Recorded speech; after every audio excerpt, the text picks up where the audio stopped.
Vous écoutez ce podcast sur le chemin de l'école. Bonjour, c'est Bertrand, votre coach web. Bienvenue dans ce nouvel épisode, l'épisode de rentrée. Bah oui, aujourd'hui c'est la rentrée scolaire, et bah moi aussi je fais ma rentrée. Voilà, c'est comme ça. J'ai pas vraiment annoncé de date d'ailleurs, parce que il manque un petit épisode cet été. On a fait une petite les hors-séries de l'été, qui sont des hors-séries d'ailleurs, je dois le dire, qui reviendront. Désormais, ce seront des rendez-vous réguliers. Ils seront pleinement intégrés dans la grille de programmation, si j'ai envie de dire, si on parlait un petit peu comme une radio. Donc ils seront directement intégrés. Il y aura ces rendez-vous seront beaucoup plus réguliers. J'ai des invités, j'ai prévu des invités, mais cet été je pensais vraiment tenir sur le mois d'août, et puis c'était un petit peu compliqué de caler ça. Voilà, il y a eu certaines personnes qui n'étaient pas trop disponibles au mois de juillet. Certaines personnes, même il y a une personne qui m'a dit je suis d'accord, mais je suis pas disponible avant le 20 octobre. Et elle m'a dit ça à peu près au 14 juillet, vous voyez. Donc j'ai dit oulala, là ça va devenir très compliqué. Donc il y a, au bout d'un moment, j'ai dit bon, à force d'avoir des gens qui soit étaient juste en vacances au mois d'août, faisaient tout sur le mois de juillet pour tout faire entrer dans le mois de juillet et avant de partir au mois d'août, ceux qui me disaient je suis pas disponible avant plusieurs mois, etc. Et au bout d'un moment, j'ai dit bon tant pis, c'est comme ça. Les invités qui m'intéressaient et que je n'arrivais pas à caler, et c'est logique. J'ai dit je vais les repousser pour la rentrée. Donc petit à petit, les choses vont se mettre en place sur la rentrée pour avoir ces rendez-vous. Je sais que vous les avez beaucoup appréciés, je les ai vus aussi dans les statistiques, je les ai vus dans vos retours. Donc on va continuer sur ces idées-là. Et il y a quelqu'un qui m'a donné un terme que j'ai beaucoup apprécié, qui m'a dit que ce sont des sortes d'interviews formation. Vous voyez, c'est vraiment l'esprit de ce que je voulais. C'est-à-dire que ce qui m'intéressait dans ces rendez-vous de l'été, c'était non seulement d'avoir un petit peu le parcours des gens, mais c'est aussi d'avoir leurs conseils de comment est-ce que l'expérience des uns peut nous servir à nous tous quand on veut faire des choses. Et donc c'est vraiment l'esprit de ces rendez-vous, de ces je sais pas comment on va l'appeler d'ailleurs, on va essayer de lui trouver un petit nom. Voilà.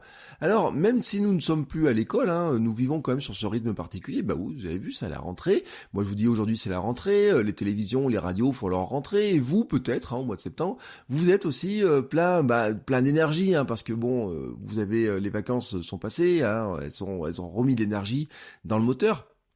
Et puis on se dit toujours, cette rentrée, on va faire un petit peu les choses différemment. Alors d'ailleurs, il y a des gens qui se trompent pas, c'est les salles de sport qui vous font des réductions en pagaille pour vous faire inscrire au mois de septembre, pour faire remplir les salles au mois de septembre. Il y a 2 moments où elles le font, c'est le mois de septembre et le mois de janvier, parce que c'est le moment qui correspond aussi aux bonnes idées que nous avons, des fois, parfois des idées à la con aussi, et les bonnes résolutions. Et donc, c'est le moment, on se dit, allez tiens, cette année, je fais pas les choses de la même manière que d'habitude, je vais changer un petit peu les choses, et donc je vais faire de nouvelles choses. Alors, si vous avez cette belle énergie, je peux que vous accompagner, je peux que vous encourager, mais je voudrais vous mettre en garde sur quelque chose. Je vous dis pas forcément de mettre en œuvre des grandes choses, vous voyez, de dire je vais lancer un grand projet, je vais faire ça et ça, des choses qui demandent beaucoup d'organisation, beaucoup d'énergie, beaucoup de temps, etc. Pourquoi je vous dis ça? Parce que j'ai passé pas mal de temps dans les forums de soutien, de formation au blogging, à la création de contenu. Oui, je me suis infiltré depuis quelques mois dans ces groupes, souvent sur Facebook. Vous voyez, des grandes formations en blogging qui valent plusieurs centaines, voire des milliers d'euros. Et donc, les élèves ont créé des groupes de soutien pour discuter entre eux, etc. Et je suis allé m'infiltrer un petit peu pour voir ce qui se racontait dedans, etc. Et combien de personnes ont posté de messages disant qu'elles sont bloquées. Et souvent, elles sont bloquées. Pourquoi? Parce qu'en fait, elles travaillent sur leur projet que par intermittence. En fait, elles y consacrent des heures, ou parfois un jour entier, comme ça, de temps en temps, et puis plus rien pendant les semaines suivantes. Et souvent, ils viennent de dire alors j'ai fait ça et ça, puis je me suis arrêté à tel endroit et j'ai pas pu travailler dessus pendant 1 mois. Et puis forcément, maintenant quand elles reviennent sur le projet, elles se rendent compte que ça a pas avancé, elles ont oublié tout ce qu'elles avaient fait parce qu'elles sont pas sur le rythme, et en fait elles ont l'impression qu'elles doivent tout recommencer. Et elles se disent oh là là, mais il faut que je refasse ça, comment on fait ça, j'ai oublié ça, etc. Tout ça pourquoi? Parce que finalement c'est pas devenu une habitude, c'est pas devenu une logique, elles l'ont pas intégré dans leur quotidien. C'est-à-dire qu'il y a des personnes qui vous disent j'ai envie de devenir blogueur, j'ai envie de devenir podcasteur, j'ai envie de devenir youtubeur ou quoi que ce soit, mais qui ne font pas le premier pas essentiel qui est de commencer à faire la chose essentielle pour le faire. C'est-à-dire que si vous voulez bloguer, il faut écrire. Si vous voulez faire de la vidéo, devenir youtubeur, faire de la vidéo. Si vous voulez devenir faire du podcast, il faut enregistrer du son, il faut au moins préparer les petites choses. Et qu'est-ce que j'appelle les petites choses? Eh ben, c'est qu'est-ce qui vous permet, pièce par pièce, de construire un contenu. Je vous dis pas qu'il faut produire un contenu par jour, je vous dis qu'il faut travailler sur un contenu tous les jours. C'est une grande différence, hein. C'est une différence qui est fondamentale parce que, vous voyez, moi, par exemple, je pars sur du quotidien, je vous dis, voilà, pendant 5 jours par semaine, je vous fais un épisode en quotidien. Ça, c'est mon choix à moi, mais je vous demande pas de faire le même choix. Ce que je vous dis, par contre, c'est que une petite habitude, vraiment une toute petite habitude, c'est par exemple, lire tous les jours quelque chose qui vous permet d'avancer sur votre projet. Par exemple, si vous avez envie, lire et des fois essayer des choses. Par exemple, si vous avez envie de maîtriser un logiciel, je vous dis, allez, vous avez envie de maîtriser un logiciel comme Photoshop. Bon, l'idée, vous pourriez en faire tout le week-end, ou alors vous pourriez tous les jours vous dire, j'apprends une nouvelle fonction.